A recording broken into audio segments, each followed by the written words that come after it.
100% conclusively that there's a God and the Torah is true, if that's what you came for, you can leave now. It is impossible to prove either of those things conclusively, because if it would be possible, mathematically or in any other way, then we'd have no free choice. And the reason we're in this world is to be able to choose the right things, not to be forced to believe in them. So ultimately, it's only belief. There's a Medrash. The Medrash says that when HaKadosh Baruch Hu was dictating the Torah to Moshe Rabbeinu, so he came to the pasuk, Na'aseh Adam, let us make man, which seems to imply that there's more than one God. So Moshe Rabbeinu said, I can't write that. You're giving an opening to the meaning, some say the early Christians, who believed in a Trinity. Here it says in the plural, what God said. Obviously God is plural. So the Rebbe answered him and said, whoever wants to make a mistake, let him make a mistake. It seems that God is insensitive to causing people to make mistakes, which is not the case. He commanded us not to cause other people to sin. So the Bali Musar explained what it means is the following. No one ever became an Apikoros because it says Nasa Adam. Look at Rashi, and it says that the Rebbe Shalom consulted with the Malachim to teach us to ask advice from other people. And it's very clear that it doesn't mean that God is plural, because the end of the pasuk says Vayas Elokim in the singular. So nobody ever became an Apikoros, not in first grade, not in third grade, not in seventh grade, not a Baal Tshuva who started learning when he was 35, because it says Nasa Adam. But Apikoros, bring a proof from there. Harot Salitos, if you want to make a mistake, you can twist anything. There's always a makom litos. There's always a place for a pischon peh. So everything we are going to discuss to bring proof is only if a person's objective. If you want to believe, these things will strengthen your Emunah. But if you don't want to believe, there's no proof in the world that can conclusively prove that the Torah is emes or that God exists.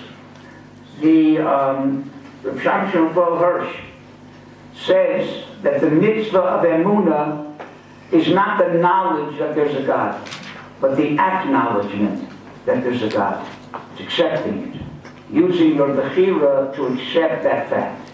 Not the knowledge, because ultimately the knowledge is there if you want to open your eyes and be objective.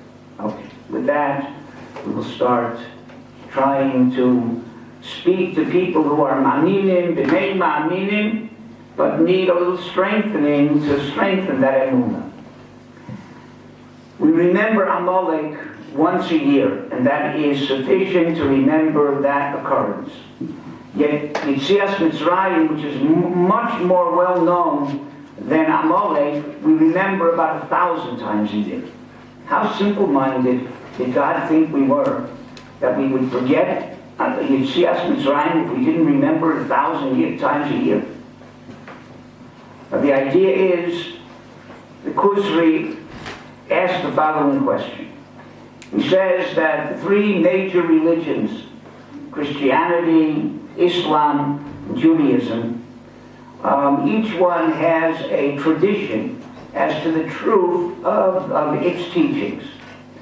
And therefore, if you were born a Muslim, you have the Muslim tradition. And you believe what your parents told you because their parents told them all the way back to the beginning of the religion. If you were born a Christian, you would believe what your parents told you, that their parents told them, all the way back to the beginning of their tradition. If you're born Jewish, so you believe what your parents tell you, all the way back to the beginning of the tradition. So really, whether you are a Christian, Muslim, or Jew, belief-wise, depends on what you're born. It's an accident of birth. Because whatever you be born, you would find in the Torah tradition.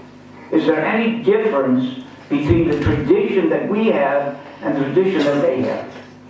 Says the Kuzri, there's a tremendous difference. Let's see the source of each of these traditions. Yeah, each one has an unbroken chain of tradition from its inception. But what is the inception? Let's start with Christianity. What are the basics of Christianity? Right? Not all the details, the basics. That a man was born who was really the Son of God, and a portion of God, and he died to atone the sins of mankind, and he was resurrected. He came back to life. Those are the basics of Christianity. How many people could testify that they knew that Yahshua was the Son of God? Okay? None. It was his word. He claimed to be the Son of God. Did anybody see God giving out cigars when he was born? No. So we don't know for sure he was his son. Right? It was his word. He claimed to be the Son of God. How many people witnessed his resurrection, that he came alive after he was dead? So the New Testament, they themselves say, how many people saw it? A group of his closest students, disciples, who had a vested interest in saying that he came back, because otherwise they were out of a job, and a small group of swooning women, fainting women. Now, women could be very, very reliable and credible, but when they're fainting, when you're fainting, you can see anything. So this is the foundation of Christianity. The word of one man about what he was, and the testimony of a small group of people who were biased or fainting at the time. That's their accounting for it. So the foundation of Christianity is very, very shaky. For whatever reason, it spread very nicely. People believed it. The Rambam even says in the Ramban that God wanted it to spread for whatever reason he had. So he made it successful. But if you trace it back to its source, the source is very shaky. How about Islam? Islam's even worse. The entire source of Islam is that Muhammad claimed to have a dream in a cave one night where the angel Gabriel revealed to him Islam and the Quran. That's it. Nobody videoed the dream. Nobody shared the dream with Muhammad. Muhammad, however, had an extremely forceful intellectual presentation that his religion should spread. It went something like this: accept my religion or I'll cut off your head. Many people found that to be extremely convincing. Now, if our religion started the same way, Moshe, Aaron, and Miriam came to the Jews in Tel Aviv, and they said, you got to hear what happened to us. We were trekking through Egypt, and they captured us and made us slaves, and God brought 10 plagues on them, and then he took us out of Egypt, and he split the Red Sea, and he gave us all these laws. Believe us. It'll be the same thing. The testimony of a few people, right, as to what they saw and they experienced, believe them or don't believe them. But that's not what is claimed to be the foundation of Judaism. Moshe Rabbeinu didn't come and say, I saw. He said, you saw. You all witnessed this. You all witnessed Yetzias Mitzrayim and Eser Makos and Kriyas Yamsuf and Matan Torah. Since it's purported that the foundation of Yiddishkeit was something that an entire nation witnessed, there are only 5 possibilities how we got that tradition that such a thing happened. The first one is that it actually happened, exactly as the Torah said, and was handed down generation after generation until we got it in a tradition that this is what happened. That's one possibility. There are all 4 other possibilities. And I'm going to show you that the most probable of all the possibilities is the one that is true. Let's see what other possibilities there are. L'maisa, we have received a tradition that these things happen. If it never happened, then how could the tradition have started and been passed on from one generation to the next? First possibility. Moshe Rabbeinu made it up and convinced the people of the time that it happened. He said to them, you saw all these things. They never saw anything, but he was such an erudite speaker, which he wasn't, according to the Torah. He was so charismatic that he convinced the people of something they saw which they didn't see. Very, very difficult. Give an example. I would have come here today, shaken up, white as a ghost, and told you, I have to tell you what happened to me on the way here. I know it's going to be hard to believe me, but I'm telling you what happened. I have to get it out of my system. I was driving on the highway. There were no other cars around, and all of a sudden, a flying saucer landed on my car, and 10 little green men got out, danced around my car, got back in the flying saucer, and took off. And I'm so shaken that I can't even think. But it really happened. I may be able to convince some of you that happened. You may say, he doesn't look like he's crazy, and if he's telling us this, maybe it did happen. At least a doubt could be in some of your minds. But if I would come here today and say, do you remember I was here last week? And when I was talking to you last week, a flying saucer flew through that door, landed over here on the table, 10 little green men got out and danced around all of us. Would anybody have any doubt that I was lying or hallucinating or whatever? Right? Wow, you didn't see it. You know you didn't see it. Very hard to convince people they saw things that they didn't see, especially Jews. It's hard enough to convince them to believe what they did see, let alone what they didn't see. That which Sham Shofar says that one of the proofs the Torah is true is that we accepted it. We are such stubborn people, if we had any doubts, we never would accept the Torah. So to say that Moshe Rabbeinu was able to convince an entire nation, some Jew in the back is going to raise his hand and say, Moshe, I didn't see nothing. What are you talking about? So to say that the tradition started because Moshe convinced the entire nation that they saw what they didn't see, very difficult to say that. Okay, second possibility. Second possibility is, Second possibility, the people themselves made it up. It was a plot. The whole nation got together and they decided to make up this story. Why would they do such a thing? Because they were slaves, and you don't tell your children, oh, we come from a bunch of slaves. So they wanted to give their children and grandchildren and make the roots of the nation a very glorious past. So they made up the story. Yeah, we were slaves, but God did miracles for us, and He took us out of Egypt, and He split the Red Sea, and He gave us a Torah face to face. And that's a much nicer history than we were a bunch of slaves and maybe ran away from Egypt or whatever. That could be. There's another problem with that. Along with the nice, glorious story, they also tacked on a lot of laws. Many of them were totally different than the mores of the society that existed. Give one example. In Egypt, it was customary to marry your relatives. Incest was one of the norms of the society. The Torah came along and prohibited incest, and that means that Moshe Rabbeinu's father and mother couldn't remain married. They had to get divorced because Moshe Rabbeinu's father's wife was his aunt, which the Torah prohibited. And the Torah says that when they were told the laws of Arayis, they were crying because they had to divorce many of their spouses. Many other things, kashrus, taras mishpacha, all these things were not the norms of society at the time.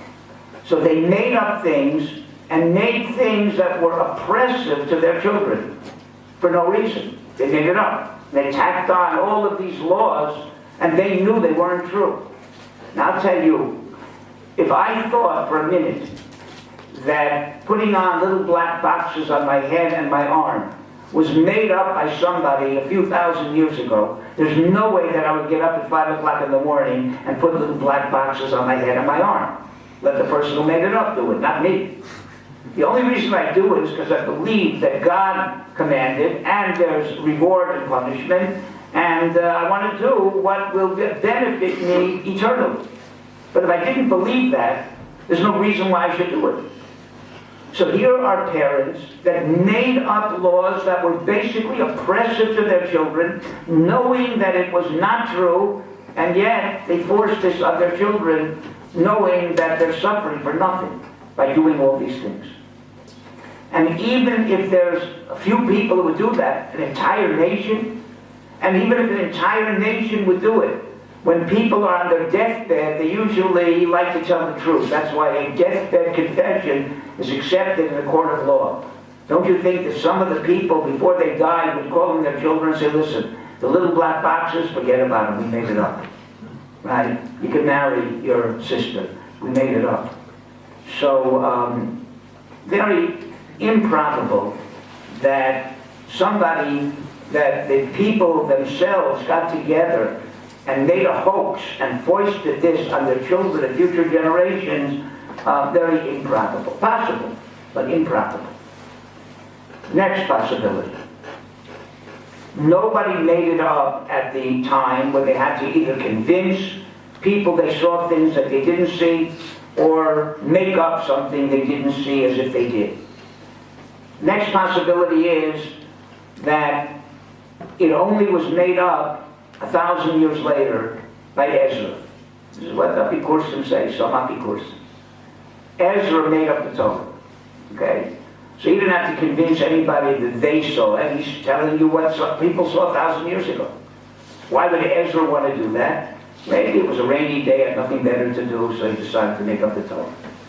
Or, even more probable, the reason he did it is because the Jews were in exile, and they were pretty much, had very, very poor spirits, and he wanted to raise their spirits and their pride in being Jewish, so he made up this whole fantastic story of Yitzias Mitzrayim and Kriyas Yamsuf and Eser Makos and Matan Torah in order to give the Jews a very, very proud look of their history. Possible, but he also tacked on a lot of laws that supposedly he said that this was part of our tradition.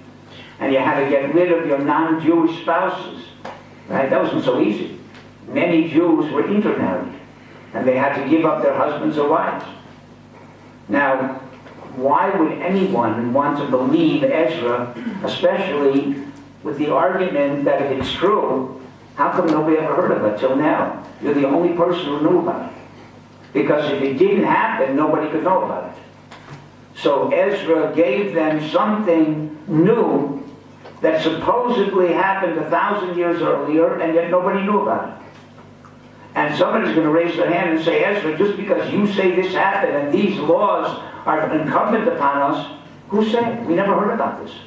And if we never heard about it, probably didn't happen. So before they're willing to give up their non-Jewish spouses and many other things that supposedly nobody ever heard of before, right? It would take a lot of simple-minded people to believe Ezra and not to question him. Next possibility. It actually happened, but not the way the Torah said. They were slaves in Egypt. They made a sit-down strike, and eventually they got out.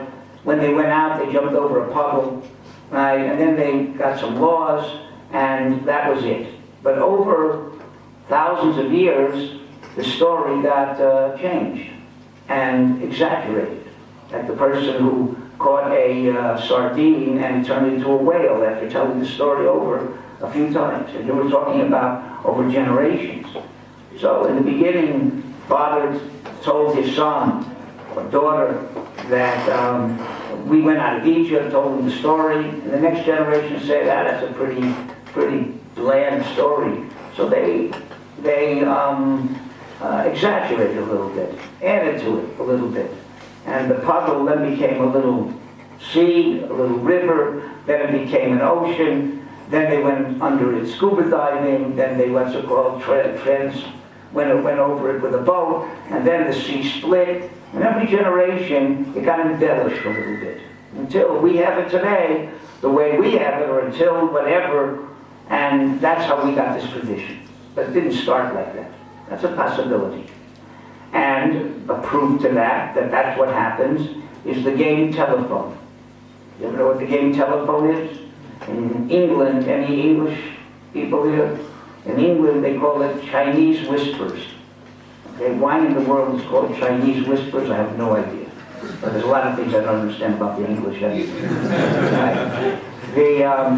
In any case, in America they call it telephone, and in England they call it Chinese whispers. What is it? It's a parlor game, party game. You get 10 people in a line, and you whisper something to the first person in line, and tell him to pass it on. He tells the second person, he tells the third person, until he gets to the 10th person. Then you go to the 10th person, you ask him, what did he hear? Almost always, it's something different than what was told to the first person. It changes. So maybe that's what happened here. It changed. Also, very improbable. Tell you why. Imagine if you have 100 people playing telephone. 10 lines, 10 deep. Line 1, A, B, C, D. Line 2, A, B, C, D, and so on. And the givens are that everyone, the first person in line, in all 10 lines, heard the same message. That we know for sure. Whatever the original message was, we don't know what it was. But we know it was the same for all 10 people in the beginning. They all heard the same message. Now they pass it on, and we go to the 10th people. And ask them, what did you hear? And we hear the exact same message from all 10. There's two possibilities. One is, that is the message that started. It was one message that started, and it was one message that ended, probably the same message. Or no, another possibility. It changed 10 times. Each line changed it, but they changed it the exact same way. Which is more probable? The first way. If it was, we know for sure it was the same message to begin with, and the same message, we don't know what that message was, but we know that the last 10 people heard the same message, so it's more probable that it didn't change, that it changed independently 10 different ways, and it all changed the same way. What should have happened to change is that it would be 10 different messages now at the end, because it changed each time differently, each line differently. The only problem is, when you play telephone, it cannot always changes.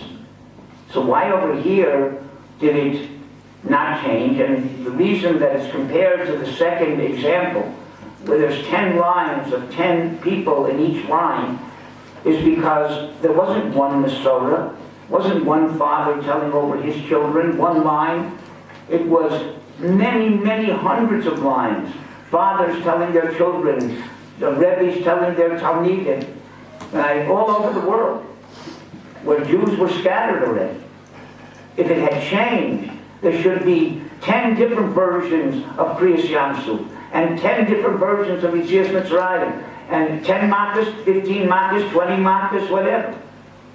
There never was another Masorah. The people who don't believe in the Masorah do not claim to have another one. They just don't believe in this one. There never was another tradition. There was one tradition, and even though in the details, the drush and whatever, but in the basics, whether there was a Kriyas Yamsuf or they went scuba diving, there was only one tradition. There was Kriyas Yamsuf.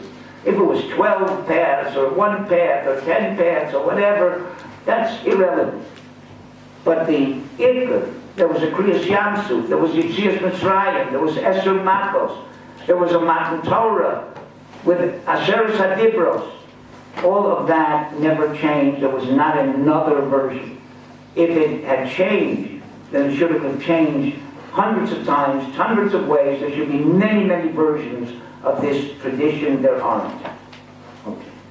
The only question is, does it make sense that it shouldn't change? Whenever you play, what's it called, the telephone, it always changes. So why here is it possible that over thousands of years it never changed? The answer is very simple. Let me tell you another scenario for the game of telephone. Not you're at a party, but there's 100 people walking through the jungle. And they are separated by earshot. In other words, the first 2 people are right next to each other. Number 2 to number 3, the space between them is that they can communicate with each other, but not beyond that. So number 2 can't communicate with number 4, neither number 4 with number 2. Number 2 can communicate with number 3, and number 3 can communicate with 2 and 4, but nobody else. They're within earshot of each other. They're walking through the jungle, and all of a sudden, at the same moment, they all fall into mud till their waist. And they're stuck now, separated the way we described. All of a sudden, number 1 begins to have convulsions. And number 2 sees it. You can do something for him. He has no idea what to do. And he feels this is very serious. So he yells over to number 3, I'm going to describe to you what number 1 is going through. I want you to yell that to number 4, because I know the 100th person in line is a doctor. And I want him to hear what's going on with number 1 and communicate back to me what I should do. So number 2 screams to number 3, describing exactly the condition of number 1, number 3 to number 4, all the way to number 100. The doctor hears the symptoms, and he yells back to number 99 what you should do, what number 2 should do to save number 1's life. Do you think the message will change either till it gets to the doctor, or from the doctor till back to number 2? Yes or no? Do you think the chances are it's going to change or not? Yes. Who says yes? Yes. Who says no? Let me tell you why no. Because this is not a game. Somebody's life depends on this. So people are going to be much more serious and try to hear very clearly what they're being told and to transfer it exactly. The same thing, but they know they're passing on the directions from the doctor. Somebody's life depends on it. When you're playing a game, it doesn't really make a difference if it changes or not, so you're not so medactic. You're not so careful to listen carefully, and it's fun if it changes. So of course it changes. But when you're dealing with people's lives, then it's a different story. People are much more serious. They are much more medactic. Right? They're very careful to listen carefully and to communicate exactly what they heard. Okay, makes sense that should be different. Whether it could change, yeah, but it's not probable it's going to change. We're talking here not about a game. We're talking about people passing on what they believe their lives depend on and their eternal lives depend on. So it would be very medactic to give over to the next generation the details exactly, and the next generation be very careful to listen to all of the details, because they know that their life depends on it, and the life of a nation depends on it, and they're going to give it over very, very accurately, and they're going to receive it very accurately. So therefore, even though in the game telephone, it's clear that it almost always changes, in the scenario of passing on a tradition that people know their lives depend on, it's not logical that it's going to change. And not only that, if it did change, since there are many lines of tradition, it should have changed many different ways, and there should be many versions of that tradition, and there never was.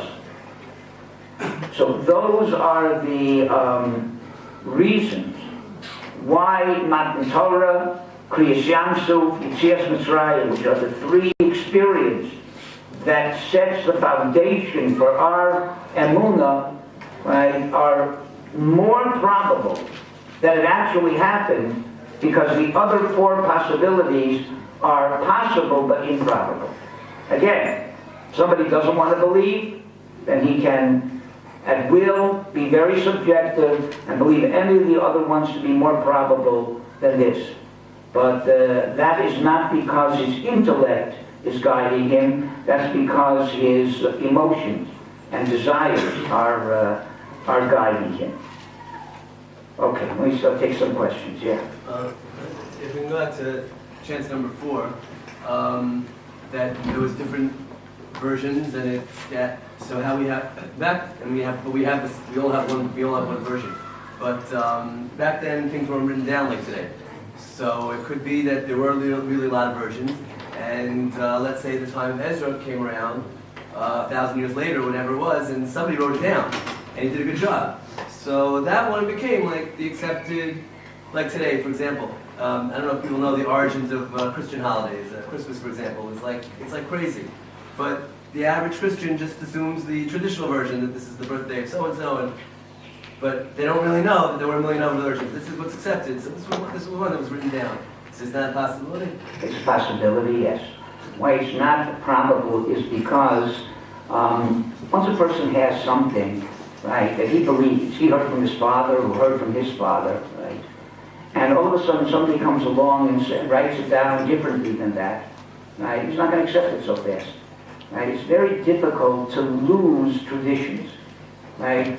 Just because somebody wrote it one way, right? If somebody has a tradition in their family about, I don't know, making kiddush or whatever, and yet the Mishnah Berurah writes differently, right? Not too many people yield to the Mishnah Berurah because that's not the way we did it, right? That's not our custom. So to say that at some point all the other traditions were bottled because somebody wrote one way is not that problem. It's possible, but it's not that problem. Yeah. What if like number 33 or whatever was like a rebel or something, and he wanted number 1 to die, and like he just changed the whole thing? Like, how do you know someone in the past did just change something, and then that's where we are right now? Because in the case of the jungle, maybe. But the marshal isn't exactly like the Nimshah. Right? Over here again, there are many lines of tradition. If somebody was a rebel and wanted to change it, he would have had to convince all the other people that he was right and they were wrong. Right? And since there's so many lines of tradition, for one person to convince a lot of other people that their tradition was wrong and only his was right is also very improbable. Yeah. The second base of Mikdash, they had 3 Torahs, and they used to compare, when they had a question with one of them, they would compare it based on the majority. So by the time the base of Mikdash, they were already comparing Torahs of words that they weren't really sure on. And before Ezra, that was when the confusion started, like right after Ezra, when he took away prophecy. So the time when they were confused was between, at max, 420 years, all the more so now, 2,000 years later. Should there be a lot more confusion now? Okay, first of all, they compared the Torahs not because one Torah said that Moshe Rabbeinu redeemed them and the other one said that Shlomo Yankel Shlomo redeemed them. Of course, they were comparing Torahs because letters were different. Exactly. And how they spelled words. There was never different Torahs with different narratives that never existed. Yeah. They were comparing letters in a time when they had all the Jews basically together, more or less, in the same place, and they were comparing letters soon after the confusion started. 2,000 years later, when there's a lot of confusion, there's a lot of like diaspora Jews everywhere going on. So how can you say that the telephone proof is a good proof? How can what? How can you say that your telephone proof of they're not changing the story ever, and then there's no confusion be a good proof? Because even after Ezra, you're right, Jews were spread out all over the world. And there were traditions now handed down all over. But there's no record that in this country they had this tradition and in a different country a different tradition. Jews world over have the same basic traditions about Yitzias Mitzrayim, Kriyas Yamsuf, and Matan Torah. Right? There is no record anywhere of a different tradition. That could be similar to the way that the Gemara basically built the Shas. How there was one basic Gemara. So there was one version of the Torah. Let's say there's 100 Torahs. We accept this one version of the Torah, and now we just keep copying over that one of the 100. So the same way that... Again, that's what I answered this individual. Right? If there were many versions, then what made people accept one version over the others? It was in a much bigger community. Even your example of the Vilna Talmud isn't that there were many different Talmuds, and somehow when they printed the Vilna Talmud, right, that parceled up all the others. The most there was a change in a word here or a word there, but not that one Gemara said that a sukkah l'malo v'yesri mama, the Mishnah said is possible, and the other one said it's possible. Right, didn't happen. All the arguments weren't because they had a different traditions, because the Torah left it up to what's it called, when you'll have a suffix, don't go back to what the tradition was or ask God. And if a Navi tells you this is the halacha, you got to kill him. He said, Navi Sheker. It's because that's the way Torah is decided. So it leaves itself open to many machloksim, but that's not because there were different traditions. That's because the Torah described how to resolve doubts in Torah, and that's by having people discuss it and argue, people who are qualified with certain rules, and that's how you make Torah. Whatever they come out with, the majority, that's Torah. But not because there were different traditions. Never was such a thing. Not in the Gemara, not in Halacha, and not in history. Yeah. You mentioned that letters were changed in the Torah, or that they were comparing for that. Like, it's not a small thing. We learn halacha from letters, so like, isn't that a problem we have with Torah now? Yeah, for the most part, the letters were whether something is mole or chaser, which even till today, we're not 100% sure. We have a way of writing a Sefer Torah, because there's a way of deciding the halacha. But we're not bikiyim the chaseros, the yiseros. There's one letter in the Torah. There's a machlokas, whether it's an Alef or a Hey, and Tetsuah Daka, right? But that's the extent of it. Yes, we do, and Chazal, right, were bikiyim the chaseros, the yiseros, okay? And the only thing that became doubtful after Chazal is these things. The word should be written with a vav or without a vav, the same word. There weren't differences, not in Torah Shebechsav, not in the Chamisha Chumshei Torah, of words that were different. No such thing. Right? The most was the same word, just should you spell it with a vav or without a vav. Is it a mole or a chaser? And one word, should there be daka, should be spelled with an aleph or a hey. But in the majority of things that we learn halachas from, right, the vast majority, there's no machlokes in how to read those words, that where the drushes were important. Yeah. In terms of the proof that they're like generations of Not proof. in terms of the explanation, Okay. why would they ever have to write down the Torah Sheba'al Peh? Why would they ever have to write it down? Why did they ever have to write it down? Because people were forgetting it. Their memories were not as strong as they were before, and even if you didn't have a photographic memory, if all you spent your entire time on was Torah, right, your entire life, you didn't have secular studies, you didn't have a lot of things that took up your attention, right? And everybody was peaceful and settled in Eretz Yisrael together, and they were able to devote their entire time to learning Torah. So then they, especially the Chachamim, not everybody, but the Chachamim who were responsible for passing on the Masorah of Torah, right, were totally immersed in Torah.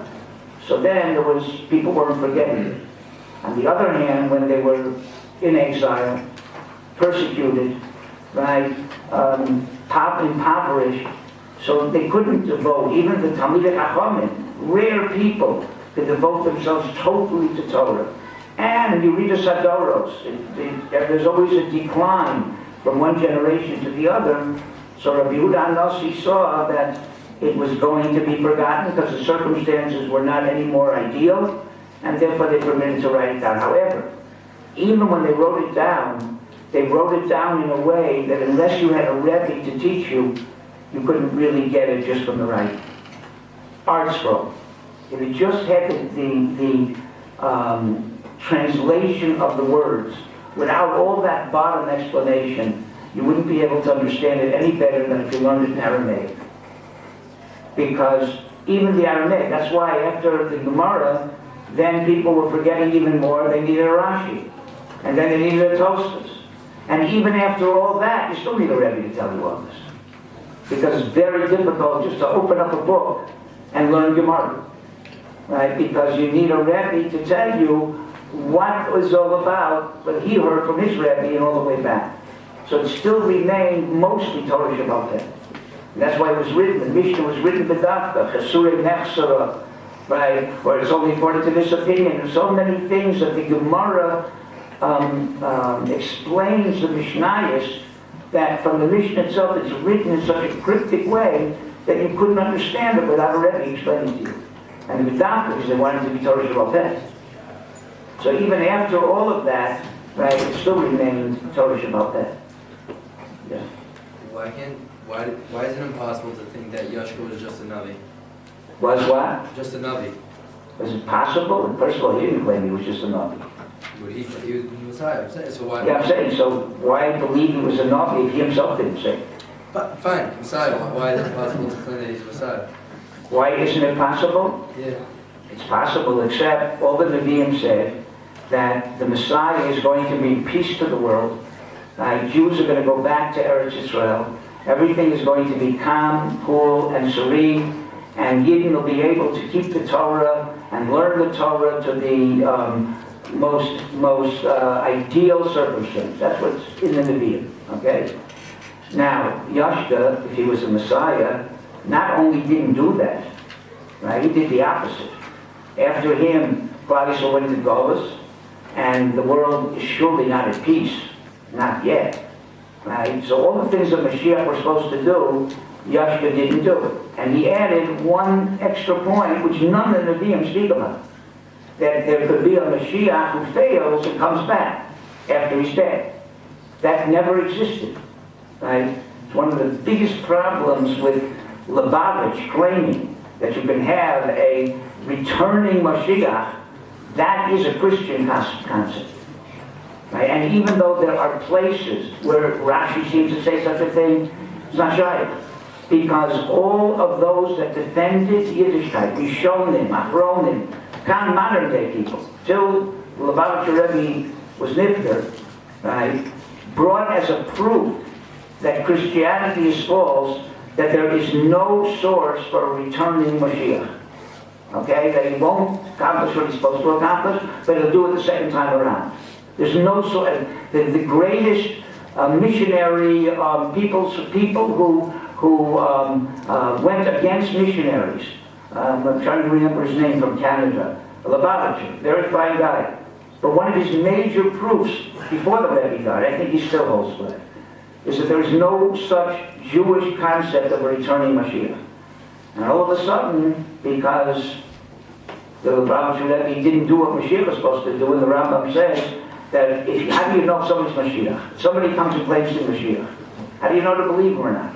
So the Rambam says if he has all the credentials that Mashiach is supposed to have, he doesn't have to make any miracles, he doesn't have to have any Nevi'im tell us that he's Mashiach. We take it for granted, he's Mashiach. How do you know for sure if he's Mashiach? Says the Rambam, all he has to do is three things. He has to build the Beis HaMikdash, bring all Jews back to Eretz Israel, and vanquish all our enemies around. If he does those three things, you know for sure he's Mashiach. If he doesn't do those three things, you know for sure he's not Mashiach. So, a little difficult that if the Lubavitcher Rebbe was Mashiach, he didn't do all those three things, right? Unless somebody is hallucinating. He didn't do all those three things. So now, the people who didn't accept the fact that maybe the Lubavitcher Rebbe wasn't Mashiach, he still was an Adam Dogma. Doesn't have to be Mashiach. Rav Moshe Feinstein wasn't Mashiach, he's still Rav Moshe Feinstein. Rav Shach wasn't Mashiach, but he still was Rav Shach. But there are people who felt that if the Rebbe wasn't Mashiach, then their whole religion was false. So they created something new. You could have a Mashiach was returning. It wasn't new, that was borrowed from Christianity. So there is no such thing as a returning Mashiach. So that's why he didn't do what he was supposed to do. He couldn't have been Mashiach. And the Rambam says that he was put up to test the people. It was foretold by the Nevi'im that there would be such people who were from what's it called, the renegades of the Jewish people, who would say that they're Mashiach and they would fail, and it was to test Klal Yisrael. Yeah. Quick question. The second option that Rebbe mentioned, that it's very unlikely that the story came out later, that they retold the story differently so the narrative was better, not just slaves, not that this came from slaves. Right, they made it up, right? They made up this whole Torah. And the refutation to that was that the added laws were unlikely to be accepted. We have a lot of religions, there are thousands of religions in the world, and many of them have really crazy laws attached to them that people accept as being legitimate aspect of the religion. So the fact that they were told that they would have to fast one day on Yom Kippur, you'd have to eat matzah, those aren't as extreme as some of the other extreme laws in other religions. Yeah, okay, again, I don't say that people can't accept things, right, that are crazy, okay? But for them to make it up on purpose, knowing that it's crazy, there's no basis for it. They knew that there was no basis. They made it up. Why would they do such a thing and foist this on their children, knowing that what the children are doing has no basis for it? We made it up. Even if that's happened hundreds of times in the last 200 years, where It hasn't. religions were made up and given over to children, like the cults in the Southern America. Yeah, again, that's possible. Those were groups, small groups, okay? Here we're talking about an entire nation, because it's Klal Yisrael that went out of Mitzrayim and supposedly made this up. So again, if it was an entire nation, yeah, you could say that, but like some happy person say, it wasn't an entire nation. There was only a little small group of people that went out. And maybe, yeah, they were like a cult. And they did accept things that they hallucinated when they were, whatever they were smoking or whatever. Right? Yeah, it's possible. But again, to make up historical facts that there's no basis for is just as improbable as that what's it called, that it really happened. Yeah. You said one of the reasons why we believe the Torah is because of all the different lines that they all say that the Torah is real and the versions didn't change. Not the Torah, that they say the Torah is real, they just report the same tradition. Yeah. There are no different versions. So then why should the Torah Shabbal Peh, which was passed down also, like why are there like Yemenites, Sephardim, Ashkenazim, like why did that get changed with the Torah? That didn't get changed. First of all, most of the differences are minhagim, which are not part of the Torah Shabbal Peh per se. It's a part of the Torah Shabbal Peh, but that's not the part of. Why do we sit in the sukkah or we sit in a tree? We shake Esrog and Lulav, we shake bananas, right? There never was a group that shook bananas and some that shook palm trees and some that, whatever. Everybody always took an Esrog and a Lulav, okay? There was never a difference. Nobody held that you're allowed to eat chazer and also to eat cows, right? Minhagim are things that are added to the Torah in order to make it more personal. So this community accepted, this minig did something that it doesn't have to be done. The basic is this, right? You daven 3 times a day. What nusach you daven is not ma'akev, and therefore some create this nusach, some this nusach, whatever. Or as the Arizal said, there were 12 nuschos in the beginning. Right? And each tribe had a different nusach, and in different places, this nusach of davening. But that's not something that's the foundation of Torah. That's something that's in addition to the Torah. There's most of those differences are. But in the foundations of what Torah, the Tari mitzvahs or whatever, right, there's arguments in halachas that were for whatever reason not clear and had to be decided by a majority of chachamim that argue each other. There also, it's not surprising that there's different opinions, because the way the Torah said to establish these halachas is not by tradition. It's by argumentation amongst chachamim. Lo b'shamayim. This is not something that's part of a tradition. You have to ask God what the original tradition was. So those things for sure could change, because they never were stagnant. They were always fluid. But the things we're talking about are the foundations of Chamisha Kumshei Torah. Sitting in a sukkah, eating kosher, right? All those things, there was never different versions. Kriyas Yamsuf, there were different versions of Kriyas Yamsuf. Different versions of Matan Torah. There were details in Torah Shabbal Peh that there's arguments about. But nobody says Matan Torah didn't happen, or we got 11 dibros and not 10 dibros, or Kriyas Yamsuf wasn't the sea splitting, but it was people going scuba diving underneath. That didn't happen. That's what we're talking about. Yeah. So for the second reason you're talking about the parents giving over to their children. So if you could say that the parents wanted the best for their children. They figured out that meaning and purpose is the best for their children. So therefore they made these laws, these oppressive laws, so that it made sense because no human being would make these oppressive laws against. It would have to be from a God. That would make sense if there were laws that they wouldn't want to do. And the reason why they wouldn't give it on their deathbed was because they wanted their children to believe this 100%, and that will give them meaning and purpose. In other words, they really knew that these were not God-given. Yeah. But they made it to look like God-given because they wanted their kids to do it, and they really believed somehow that these things were the best things for their children. Okay, it's a little improbable that people would think that these things are all beneficial for their children if they weren't given by a God. They made them up. But yeah, it's possible. It's possible that the entire generation really believed that these things are beneficial, all of them, and therefore they foisted them on their children, knowing that they weren't from a God, but that they were basically in place of God and knew what was good for their children. It could be. Could be, but it's not probable. Okay, yes, one more. You mentioned at the beginning that you can't definitively prove God. So why are you devoting your whole life to a cause you're not 100% sure about? Because there are a lot of things in this world you're not 100% sure of, and it's very important to you, okay? One example, which may be a little offensive, but you can't prove definitively, even with DNA, that your father is your father. You don't want to go through life not believing your father is your father.